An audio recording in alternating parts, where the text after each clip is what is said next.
Hey guys, welcome back to Optin Influencers. आप सभी का फिर से वेलकम है आज के अपडेट में। आज हम बात करने वाले हैं कुछ न्यूज़ के बारे में। न्यूज़ के बारे में तो बात करेंगे, साथ ही साथ क्रिप्टो के बारे में एज अ होल बात करेंगे। क्या चल रहा है मार्केट को लेकर वो भी देखेंगे हम लोग, ठीक। तो पहले मैं आप लोगों को कुछ चीज़ें शॉर्ट में समझाने वाला हूँ बिटकॉइन को लेकर। तो आपसे पहली रिक्वेस्ट मेरी यही है कि अगर आपने चैनल को सब्सक्राइब नहीं किया वो कर लो, वीडियो को 100 लाइक्स पूरे कर देना एंड टेक्निकल एनालिसिस कोर्स को चेकआउट करना। ये आपको डेमो पे मिल जाएगा, डिस्क्रिप्शन में लिंक है। ट्विटर पे मैंने आप लोगों को एक चीज़ डाली थी, यहाँ पर वेज के बारे में बताया था। इस वेज के बारे में देखोगे तो तुरंत मैंने आपको बाद में बताया, जब वेज ये टूट गई तो मैंने इसके बारे में कैंसिल करके आपको बताया था कि कोई ट्रेड मत लेना। ये ट्रेड का एक पोजीशन हमारी बन रही थी, यहाँ से एक हल्का सा पंप बनता था because volume was also decreasing. So यहाँ पर कुछ ना कुछ वॉल्यूम में हमें मूवमेंट देखने को मिलता। अभी मैं आपको बता देता हूँ, इलॉन मस्क की जो पहली न्यूज़ आई है वो ये आई है, क्रिप्टो ट्विटर लेकर प्लान्स। अभी तो उन्होंने बाय पूरी तरह से किया नहीं हो ना, तो वो जो डील है वो डील में उन्होंने बातें कर रहे थे, उन्होंने कुछ बोला है। वो बोला है it would make sense to integrate payments into Twitter so that it's easy to send money back and forth, noting that this would include currency as well as crypto.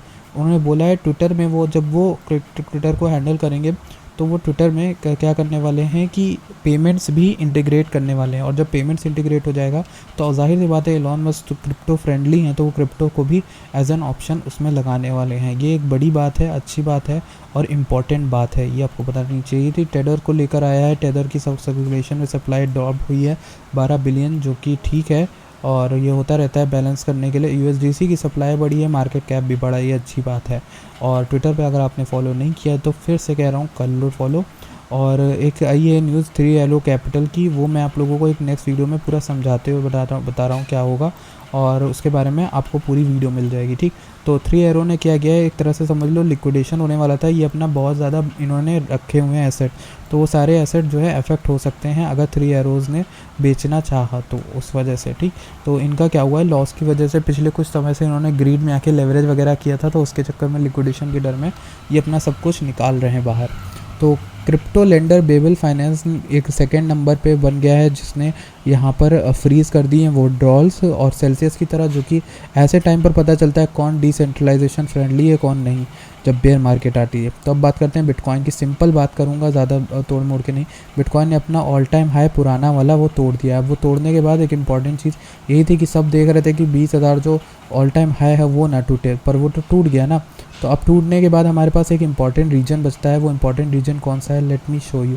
तो देखिए, पहले तो मैं आपको 200 और 300 एमए की पावर दिखाना चाहता हूँ। येलो और ऑरेंज लाइन जो है हमारी, यहाँ पे देखो 200 एमए ने सपोर्ट लिया था 2018 में, यहाँ पर सपोर्ट नहीं लिया था तो 300 पे आकर लिया था। इसीलिए नेक्स्ट बारी अभी जो हो रहा है उसमें मैं आप क्या कहना चाह रहा हूँ कि 200 या टूट गया है, अब 300 ही हमारी उम्मीद बची है। तो 300 कहाँ पे बैठा है 16,500 पे। पहली चीज़ ये 300 एमए सपोर्ट दे सकता है, वो बैठा है 16,500 पे। अब देखो ये जो रेड लाइन बनी हुई है, ये रेड लाइन बनी हुई है इस जगह की वजह से सपोर्ट में, जो कि 17,600 के अराउंड है, ठीक। तो 17,600 पे ये हो गया एक एरिया। अब एक और चीज़ मुझे आपको बतानी है, लॉन्गर टाइम फ्रेम में आप देखोगे तो एक लाइन बनी हुई है, जिस लाइन को मैंने ड्रॉ कर रखा है।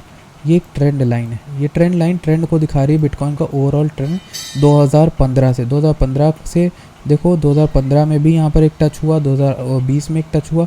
तो हो सकता है कि ये जो ट्रेंड लाइन है ये अभी यहाँ पर गुजर रही है, ठीक। अब यहाँ से गुजरेगी तो इसका भी एरिया यहीं कहीं पर पड़ेगा 17,600 या 500 के अराउंड। तो तीनों चीज़ों को मिला के मैंने एक एरिया ड्रॉ किया। कौन सा एरिया ड्रॉ किया, ये वाला एरिया ड्रॉ किया। ये एरिया कहाँ पे बैठा हुआ हमारा 17,500 से लेकर 17,600 से लेकर 16,500 के बीच में। ये $1,000 हमारे लिए इंपॉर्टेंट हो सकता है। इस एरिया में मैं लॉन्ग के ट्रेड देखूंगा अगर हमें बुलिश साइन देखने को मिलेगा।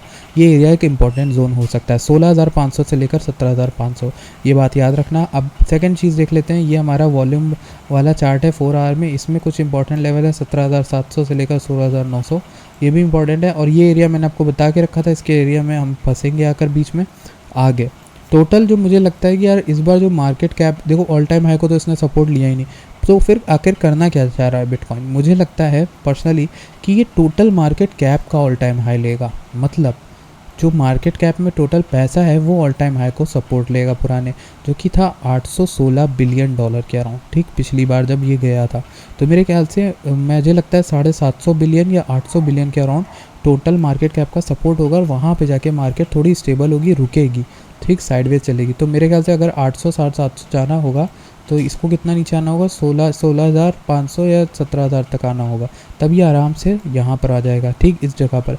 तो मेरी जो थ्योरी है उसको सपोर्ट करने के लिए कितने एलिमेंट हैं, 4-5। एक तो ट्रेंड लाइन हो गई, दूसरा 300 EMA हो गई, ठीक, एक ये सपोर्ट, तीसरी चीज़ हो गई, चौथी चीज़ हमारी क्या हुई, चौथी हमारी मार्केट कैप हो गई। तो 4 चीज़ें ऐसी हैं जो मेरी इस थ्योरी को सपोर्ट करती हैं कि 16,500 से लेकर 17,500 में एक इंपॉर्टेंट सपोर्ट जोन है। मैं ये नहीं कह रहा मार्केट ऊपर चली जाएगी, पर मैं ये बता रहा हूँ यहाँ पर एक अच्छा सपोर्ट है, हो सकता है प्राइस फंसे या फिर कुछ तो करेगा यहाँ, ठीक।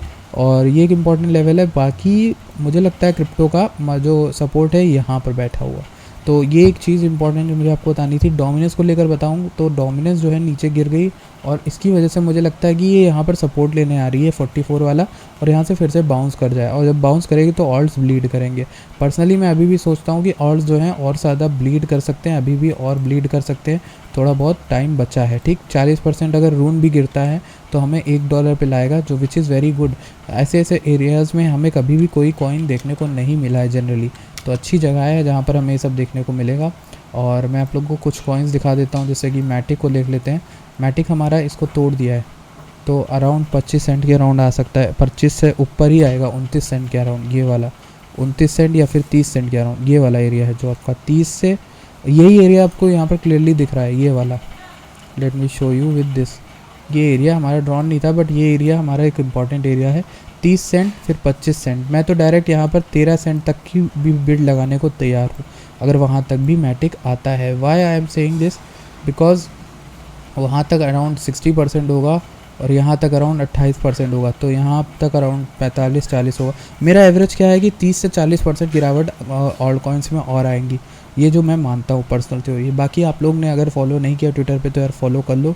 डिस्क्रिप्शन में आपको लिंक सारी मिल जाएंगी, जहाँ पे आपको जो करना है तो डिस्क्रिप्शन के लिंक में जाके तुरंत फॉलो करके आओ। इसके ऊपर मैं आप लोग को वीडियो दे दूँगा, अगर आप लोग को चाहिए तो डिस्क्रिप्शन में, लेकिन कमेंट्स में कमेंट करके बताना वीडियो चाहिए। Thank you so much for watching this video. मिलता है आपसे नेक्स्ट वीडियो।